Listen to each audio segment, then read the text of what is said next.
Black CEO denied service at her own dealership minutes. Later, she buys the whole franchise. Hello, everyone. Before we begin today's video, I need your help. We've noticed that the channel is losing traction, and subscribing is one of the best ways you can help us. It's quick, free, and allows us to continue bringing you great content. Your support means everything. Let's keep this channel growing collectively. Where are you watching from? Drop your city or country in the comments below. Thank you very much. Now, let's get back to the story. The sound came first sharp, cutting through the hum of small talk and the shine of polished chrome. You don't belong here. Every head in the showroom turned. Conversations froze mid-air. The smell of leather and new tires hung heavy in the silence. Standing in the center was Evan Cole, tall, composed, dressed in dark jeans and a plain denim shirt.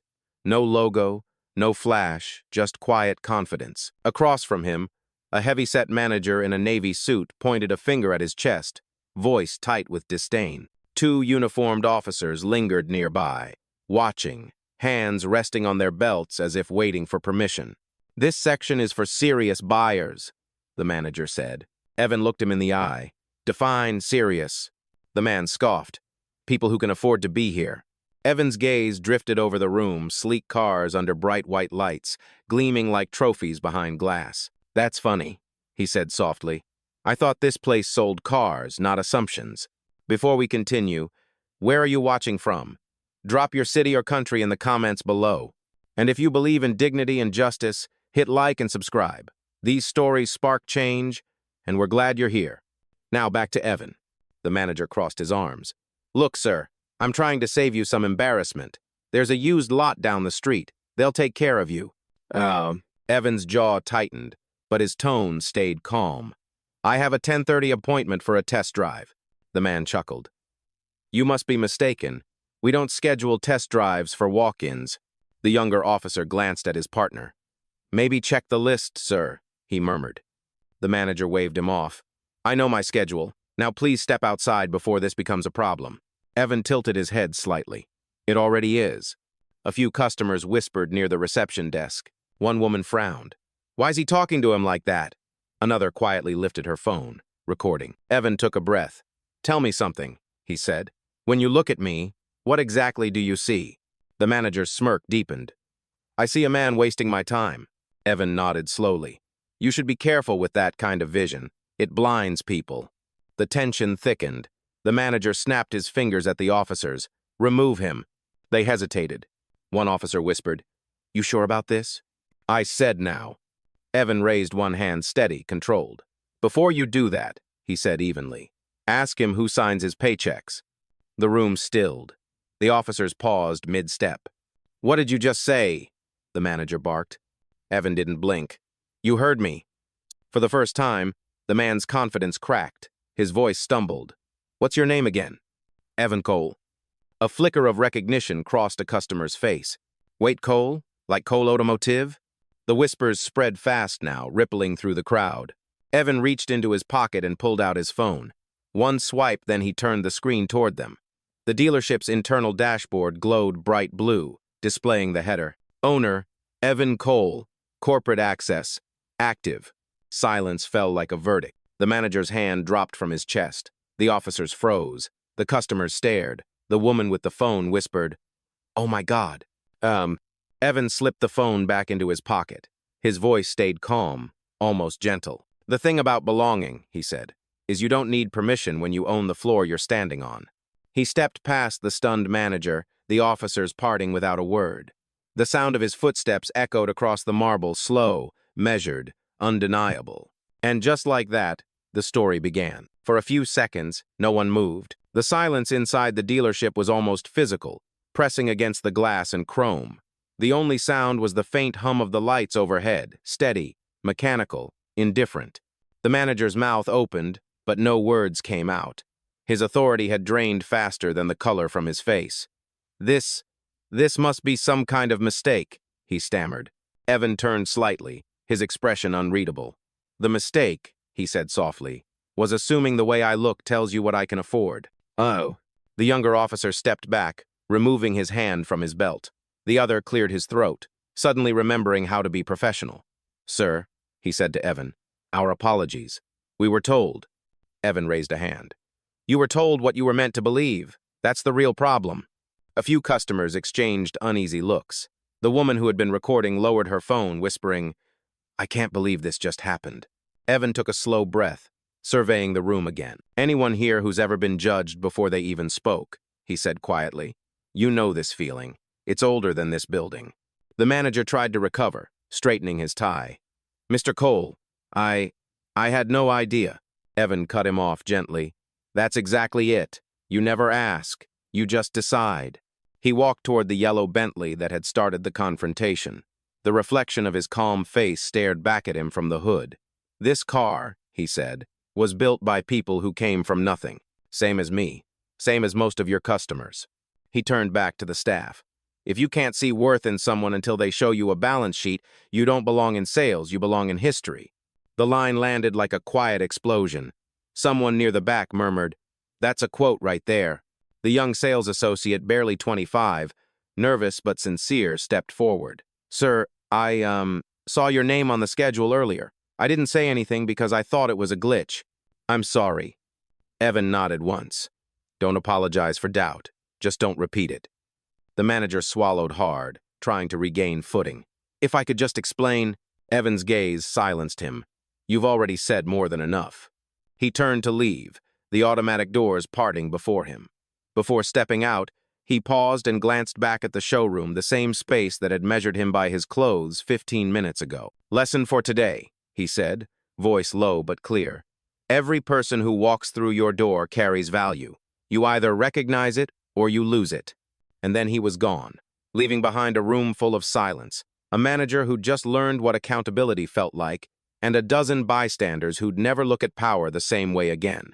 Outside, the Texas heat shimmered off the pavement, but inside the dealership, the air felt heavier than ever. The silence Evan left behind cracked open slowly, first a whisper, then a stir of panic. The manager, Daniels, wiped sweat from his temple, his authority dissolving in real time. Everyone back to work, he barked, but his voice broke halfway through. No one moved. The staff didn't know what to do, serve coffee, apologize, disappear. The young associate, Luis, finally spoke. Sir, I think maybe we should call corporate. Daniel snapped. I am corporate. Luis hesitated. Not anymore, you're not. Daniel's eyes darted toward the door where Evan had walked out moments ago. He could still see the faint reflection of the CEO's figure in the glass. He can't do this, he muttered. He can't just... He owns everything, sir, Luis said softly. He already did. Phones started buzzing, employees checking group chats, social media feeds lighting up with a new video. Black CEO denied service in his own dealership. Oh. The clip was only 30 seconds long, but it was everywhere already. Daniel's face drained of color. Who recorded that? Luis didn't answer. He didn't have to. Everyone knew. Meanwhile, outside, Evan stood by his car, phone in hand. He wasn't angry, just disappointed. He typed a short message to his assistant. Freeze all internal access for Houston North. Schedule a meeting tomorrow. A single reply came seconds later. Confirmed. He exhaled slowly, staring through the showroom's glass wall. Inside, Daniels was pacing, gesturing wildly, trying to contain the fallout. But there was no hiding anymore. Evan walked back inside. Every eye turned. The automatic doors whispered open, and the tension that had started as prejudice now twisted into fear. Daniels stammered. Mr. Cole, I was just... Evan raised a hand, quieting him. You were just doing what you've always done, pretending control is the same as leadership. He walked deeper into the room, each step slow, deliberate. When I built this company, I said every customer deserves dignity. That wasn't a slogan, it was a promise. Luis swallowed hard. Sir, I can gather the team. Evan nodded once. Do that. Within minutes, every employee stood in a half circle by the reception desk. No one spoke. Daniels tried to stand tall, but his shoulders were collapsing under the weight of his own decisions. Evan looked around the room. If you treat respect like a privilege, he said evenly, you shouldn't be trusted with responsibility. He turned to Daniels. You've been managing this branch for 7 years. During that time, you've sold more cars than anyone else here.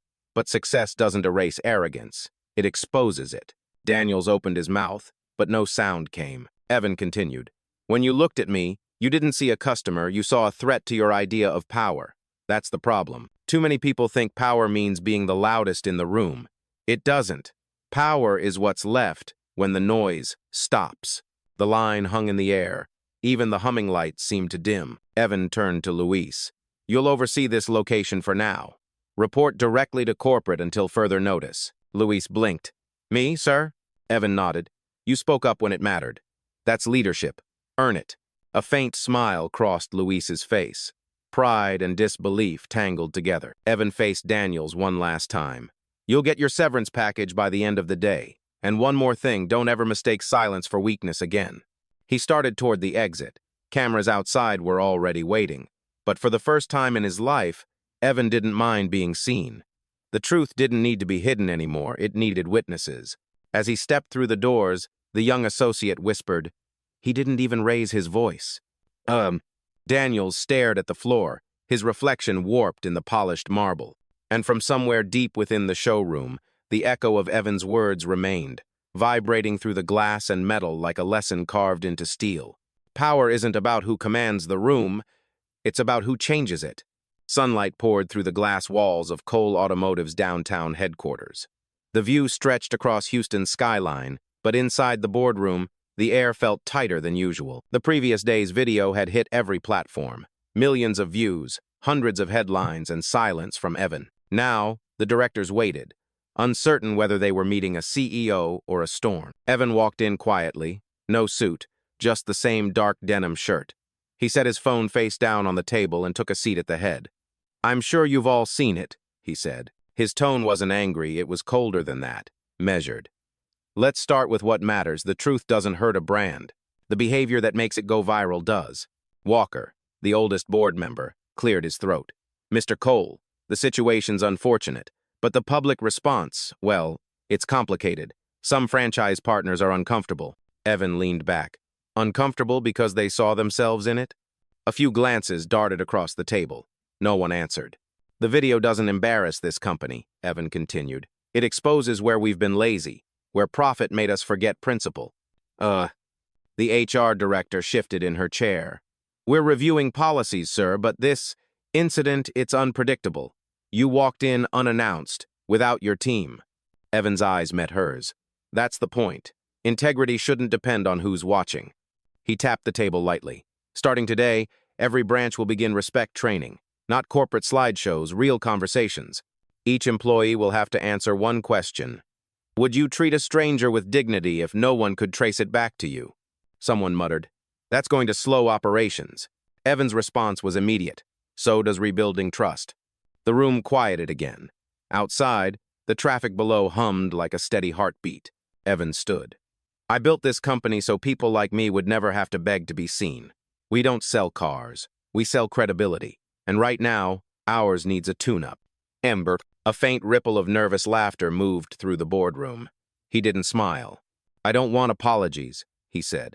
I want accountability. Every manager signs off on a new code by the end of the week. If they refuse, they resign. Walker finally exhaled. Understood, sir. Evan looked toward the window, the skyline reflecting across the table like a promise. You can't control perception, he said quietly. You control what people witness. Yesterday, they saw what happens when arrogance meets ownership. He turned, gathering his notes. Now they'll see what happens when leadership meets consequence. He left the room without waiting for a response, his footsteps fading into the hall, steady, precise, like a man walking toward correction, not chaos. By noon, the story had taken a life of its own. Every major network ran the same clip. A black CEO standing calm while a man tried to humiliate him. The caption varied. Some called it grace under pressure, others the quiet revolution. But to Evan, it was just another reminder of how easily dignity could become entertainment. He sat in his office, blinds half drawn, the muted chatter of CNN flickering on the wall-mounted screen. Words like viral and hero rolled off the anchors' tongues like headlines chasing a storm they couldn't name. Across from him, his assistant, Maya, scrolled through notifications. You've got requests from Bloomberg, Forbes, CNN. Everyone wants an interview. Evan didn't look up. Decline them all. They're calling this a landmark moment, sir. He gave a dry smile. It shouldn't take a viral video for people to respect someone in a showroom. Maya hesitated. You could use this moment to speak out. I already did, he said. I just didn't need a microphone to do it. He turned away from the TV and faced the city. From this height, Houston stretched wide refineries, skyscrapers, neighborhoods that still carried his childhood footprints. Somewhere below, that old garage still stood, probably creaking in the heat, stubborn as memory. Maya broke the silence. Corporate's tracking record sales today. People are buying from your name, not just your company. Evan exhaled slowly. They should be buying from the standard, not the scandal. A soft knock interrupted them. Luis stepped inside, still getting used to his promotion. His uniform shirt was crisp, but his voice was humble. Mr. Cole, I just came to thank you for the opportunity. Evan waved him toward a chair. Sit. How's the team? They're nervous, sir. Cameras outside every day. Reporters waiting for a quote. Evan nodded. Let them wait. We're not feeding noise. We're building culture. Luis smiled, uncertain. My mom cried when she saw the video. She said you looked like peace standing in chaos. Evan chuckled softly. Peace isn't standing still. It's standing right. The words hung between them simple, but they carried weight. Luis shifted in his seat. You think people will remember it for the right reasons? Maybe, Evan said. But that's not my job. My job is to make sure the people inside those doors remember why it happened at all. He stood and walked toward the window again. Outside, a group of reporters gathered on the steps, microphones aimed like weapons of curiosity. He could almost hear their questions through the glass. How did it feel? Did you plan it? What happens next? Evan spoke quietly, more to himself than to anyone else. They see a headline. I see a mirror. The difference is what you do after the reflection fades. Luis rose too, following his gaze. So what do we do, sir? Evan's answer came without hesitation. We work. We rebuild trust one customer at a time. We make respect routine again. He turned from the window and looked at the young man, steady and sincere. Luis, someday they'll stop talking about this, and when they do, I want what we do next to speak louder than what went viral. Luis nodded. Yes, sir. Maya's phone buzzed again, another news alert, another headline, but she muted it without being told. The room felt still again, like the calm center of a world spinning too fast. Evan glanced at both of them. Close the blinds. Turn off the news. Let's get back to work. As the shades slid down and the screens went dark, the sunlight softened across the office floor. No spotlight, no noise, just the quiet hum of people choosing integrity over attention. And for the first time since that morning, the silence didn't feel heavy. It felt earned. By sunset, the city had cooled to a quiet glow. The skyline shimmered behind a haze of orange heat as Evan steered his black electric sedan off the freeway, down streets that time had forgotten. No camera crews here, no boardrooms, just cracked sidewalks, faded murals, and memories that still breathed. He slowed near a small corner store, the same one he used to walk past as a kid, back when his mother would send him for milk and he'd spend the leftover change on engine magazines. The neon sign flickered like it was still trying to survive. He parked across the street, stepped out, and inhaled the familiar air, humid, heavy, but honest. Mr. Cole? The voice came from a man sitting on a folding chair beside the store. A barber's apron hung around his neck, his eyes widening in disbelief. Man, I'll be damned. Little Evan from Oak Ridge? Evan smiled, walking over. Still cutting hair on this corner, huh, Reggie? Still trying to? Reggie laughed. Except now half my customers want to talk about you instead of their fades. Evan chuckled. That's not what I want. Reggie leaned back. Maybe not, but you gave folks around here something to talk about that ain't paying for once. That video? People said you handled it like a sermon with no church. Evan's eyes dropped to the cracked pavement. I didn't do it for applause. I know, Reggie said, softer now. That's why it hit different. They stood there for a moment, the sound of cicadas and passing cars filling the space. Kids rode by on bikes, laughing, free. A woman swept her front porch, humming an old gospel tune. Life went on, simple, resilient. Evan looked around. I remember thinking this neighborhood was the whole world. Reggie smiled. And now the world's watching you. Evan exhaled slowly. They're watching a clip, not the years behind it. They didn't see my mama fixing transmissions in that one-car garage just so I could stay in school. They didn't see my father telling me that every insult's just a receipt waiting to be redeemed. Reggie nodded. Guess you've been collecting for a while. A group of teenagers lingered at the corner, whispering. One finally stepped forward, hesitant. Hey, are you him? Evan smiled gently. Depends on who you mean. The guy from that video, the teen said. The one who didn't flinch. Evan's expression softened. Yeah, that's me. The boy nodded, almost in awe. My mom showed me. She said, that's how you fight without fighting. Evan crouched slightly so they were eye level. Your mom's right. You don't have to yell to make history. You just have to stand your ground and stay human while you do it. The boy grinned, nodded, and ran back to his friends. Reggie watched them go. You ever think about what comes next? Evan looked toward the old streetlight flickering above the garage where his life began. Yeah, he said. I think it's time to give this block back what it gave me. Reggie raised an eyebrow. You mean? I mean a training center, apprenticeships, auto tech programs, financial literacy, real opportunity. Reggie whistled. Man, that's bigger than any dealership. Evan's smile was quiet. It should be. The goal was never to sell cars. It was to build people who could buy them with pride. As he walked back toward his car, the streetlights flickered fully on, bathing the block in gold. He paused, taking one last look at the corner where it all started. I left this place to build my future, he said softly. Now I'm back to build theirs. Then he got in, engine silent, and drove off down the narrow street past the store, past the barber, past his own past, toward something new that still felt like home. The street was quiet when Evan pulled up. Morning light stretched across the cracked pavement, glinting off the metal roll-up door of Cole Auto Repair, faded letters, still clinging stubbornly to rusted steel. He killed the engine and stepped out, his footsteps echoing against the silence. It had been 20 years since he last stood here, yet the place felt alive in a way the boardrooms never did. The faint smell of oil, dust, and memory hit him like an embrace. He slid the door open. It resisted at first, then gave way with a groan like an old friend waking up. The air inside was thick, but warm. Shafts of light cut through gaps in the roof, landing on the same workbench where his father once leaned, grease up to his elbows, eyes full of patience. Evan walked slowly, fingers brushing against old tools still hanging on nails. Each one carried a story, the dented wrench from his first lesson, the cracked vise that refused to quit. A faded sign on the wall read, Respect every hand that works for you. He smiled. You always said it simple, Dad. Under a tarp, he found the old compressor still rusted, still stubborn. He remembered cursing at it when he was 15, his mother laughing from across the room. Don't fight it, she'd said. Fix it. That sentence had followed him into adulthood, into business, into power. He crouched beside the bench, pulled open the bottom drawer, and found a weathered metal box. Inside old invoices, grease-stained notes, and one photograph. His parents, standing in front of the shop, their faces proud and tired.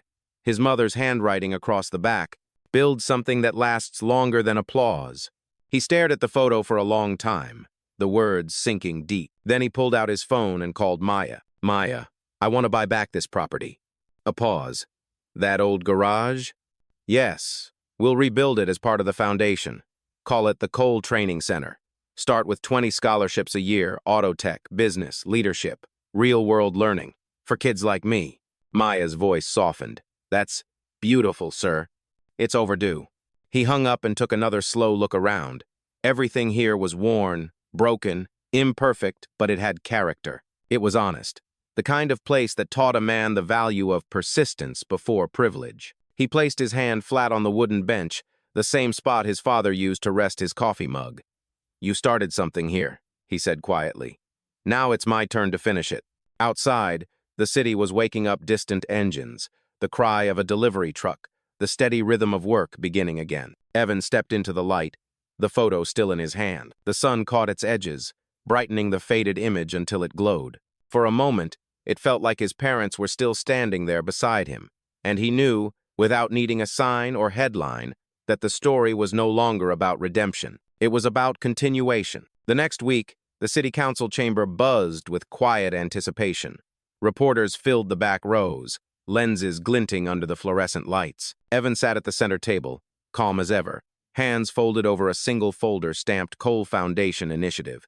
A council member cleared her throat. Mr. Cole, You're requesting city support for what you're calling the Coal Training Center. Can you explain what makes this different from any other job program? Evan rose slowly. It's not just a job program, he said, voice low but firm. It's a promise to rebuild the same communities that built me. He paused, letting the room settle. When I was 16, I worked in a garage that barely had enough tools to stay open, but it taught me how to fix things, not just engines, but pride. That's what this center will do. He slid a blueprint across the table. We'll turn my father's old repair shop into a modern training facility, auto tech, coding, finance, entrepreneurship. Students will leave with certifications, mentorships, and most importantly, ownership in what they create. A gray-haired councilman leaned back. It sounds noble, but why here? This neighborhood has one of the city's highest dropout rates. Evan met his gaze without flinching. That's exactly why here. You don't plant seeds where the soil is perfect. You plant them where something's dying and call it growth. A few murmurs rippled through the audience. Another member, a woman with kind eyes, leaned forward. And how will you fund it? Evan smiled slightly.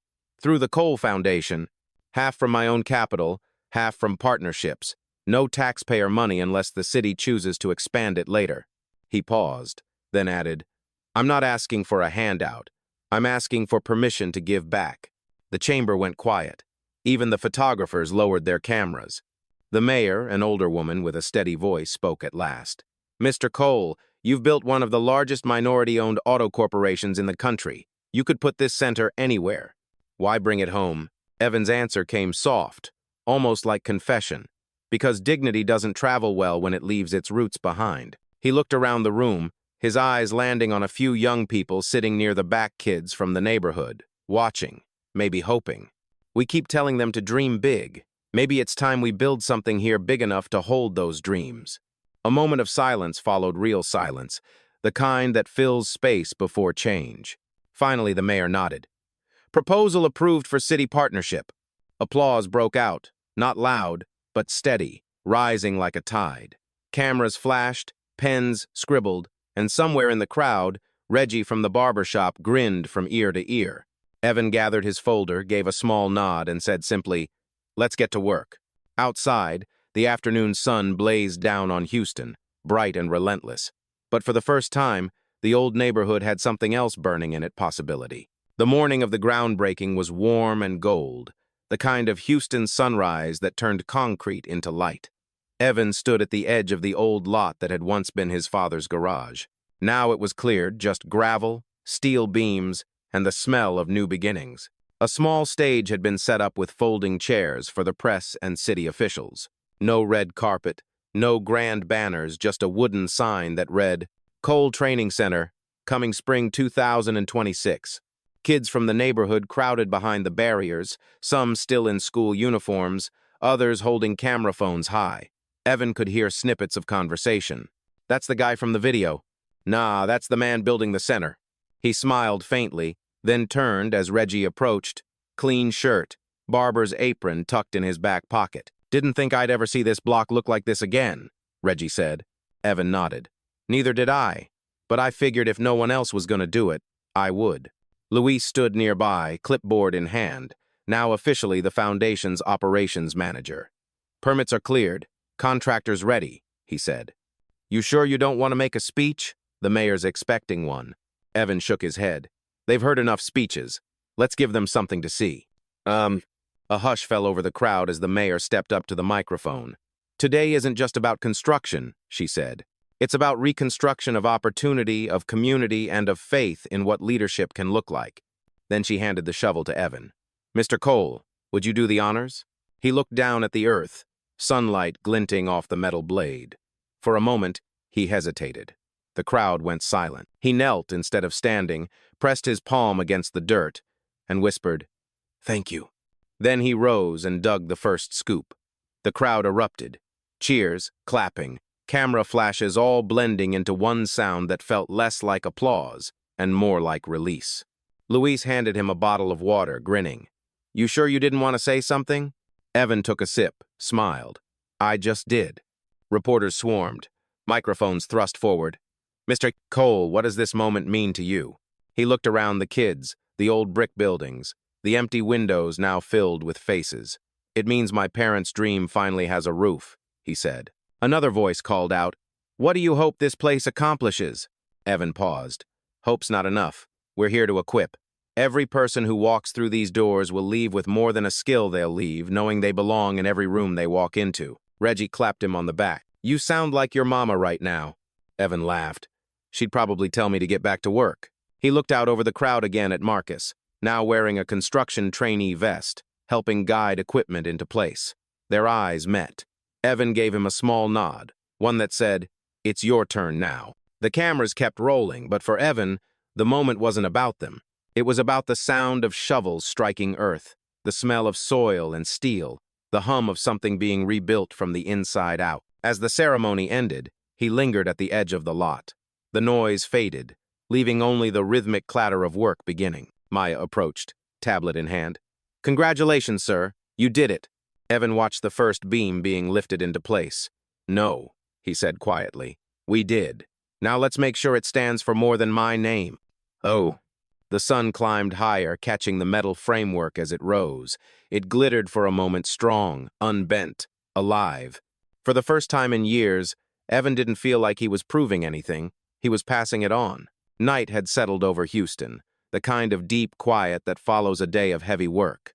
The construction site still smelled of earth and steel. The frame of the new coal training center stood tall, now bare beams and open promise under a wide Texas sky. Evan stood near the entrance with Marcus and a handful of young trainees. They were all dusty, tired, but grinning the kind of exhaustion that feels like pride. A generator hummed nearby, powering a few hanging bulbs that swung softly in the breeze.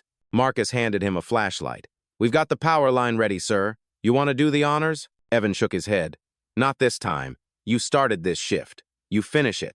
The boy's eyes widened. "Me?" Evan nodded. "You."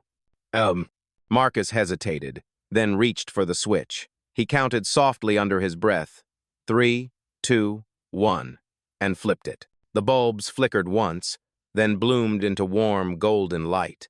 It spilled across the steel skeleton, bouncing off the metal like sunrise caught too early. The whole structure seemed to glow. Everyone fell silent. Even the city noise felt far away. Evan looked up, hands in his pockets. "You see that?" Marcus nodded slowly.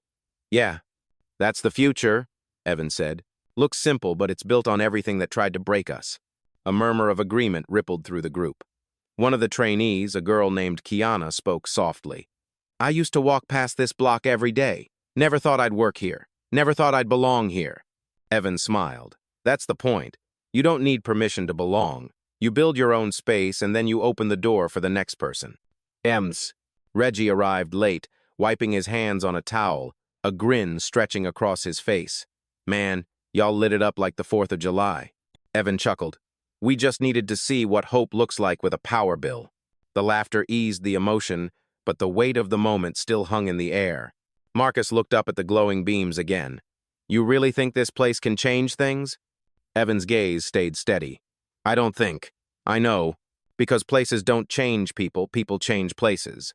And you're proof of that." The generator sputtered for a moment, the lights dimming, then steadied again. Evan's reflection appeared faintly in the steel, older, calmer, but still carrying the same fire that once fueled a teenage boy fixing engines in the heat. He turned to the group. "One day, someone's gonna stand where we are and think this was always here. They won't know the struggle, the sweat, the mistakes. They'll just know it feels solid under their feet. That's legacy." Marcus tilted his head. "So what do we call tonight?" Evan thought for a moment. "Call it ignition." The word settled between them, simple, right. They stood there longer than planned, bathed in the glow of their own making. No speeches, no reporters, just people staring at proof that something new could exist where failure once stood.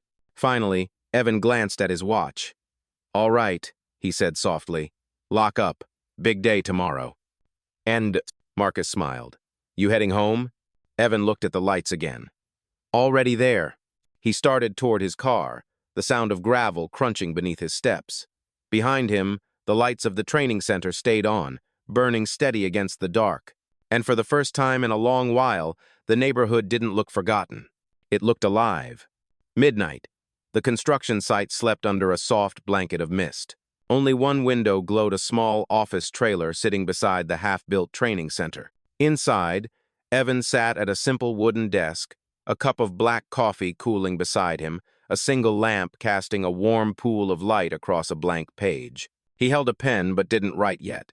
He just listened, the wind brushing against the walls, the faint creak of scaffolding, the heartbeat hum of the generator outside. Then he began. To whoever comes after me, you won't know the noise that built this place. You'll only see the walls, the lights, the logo on the door. But understand this, none of it came from perfection. It came from persistence. He paused, staring out the small window at the glowing beams of the center. Power is not what they tell you it is. It's not shouting louder or winning arguments. It's standing steady when you have every reason to fall apart. It's remembering your dignity when the world tries to strip it away. He took a sip of coffee, the taste bitter but grounding. People will mistake your calm for weakness. Let them. Stillness is strength learned the hard way. The loudest thing you can ever do is move with purpose and refuse to explain yourself. He stopped, tapping the pen against the page, thinking of Marcus, of Luis, of Reggie, of the kids who'd stood under those first lights tonight. If you ever forget why this place exists, come stand here at night. Listen to the hum of it. Every sound, every bolt, every light it's built from the hands of people who refuse to be invisible. Evan leaned back, a faint smile touching his face. He could almost hear his father's voice. Keep your words sharper than your tools. He finished the letter. And when your time comes, build again. Not bigger, better. Leave space for the next dream to fit beside yours. EC. He folded the page carefully, sealed it in an envelope, and wrote across the front, to the next director of Cole Training Center. Sliding the envelope into the top drawer, he closed it gently. The lamp flickered once before steadying. Evan stood, stretching, then looked out the window one last time. The training center's metal frame gleamed faintly under the moonlight, alive even in stillness. He whispered, "They'll keep it going." Oh. Turning off the lamp, he stepped outside into the cool night air. The city was quiet, but not empty. Somewhere beyond the dark, a new generation was already awake, waiting for the world to see them. Dawn crept in slow, soft, and golden. The first light touched the steel frame of the Cole Training Center, setting it aglow like a promise fulfilled. The air smelled of wet dust and possibility. Evan stood at the edge of the lot, coat collar turned up, watching the sun rise behind what he'd built. The world was waking up again, trucks rumbling down the street, kids on their way to school, a city stretching into another day. He pulled his phone from his pocket, glanced at the screen. A message from Marcus. "We're opening the site early. Students are already showing up." Evan smiled. Good, he thought. Let them start before I get there. He slid the phone away and looked up once more at the building. The beams caught the light like quiet fire, and for a moment, he saw his parents' faces reflected in the glass, his father's hands steady, his mother's eyes proud. "Y'all did good," he whispered. "Now it's on them." A car passed, honking twice.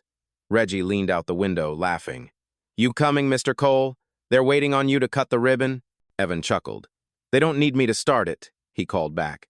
"They just need to believe it's theirs." He took one last look, hands in his pockets, letting the warmth of the morning sink in. The city didn't roar, it hummed. The kind of hum that meant life kept going. Evan turned and walked toward his car. As he reached the door, he paused, looking over his shoulder one final time. The sun was fully up now, spilling light across the name painted above the entrance. Cole Training Center, built for those who never stopped believing. His smiled small, quiet, certain. "Power," he murmured, "isn't proven by who speaks the loudest. It's proven by what keeps standing after the noise fades." Then he got in, started the engine, and drove away, no fanfare, no spotlight. Just a man leaving behind a legacy that didn't need to shout to be heard. Fade to black.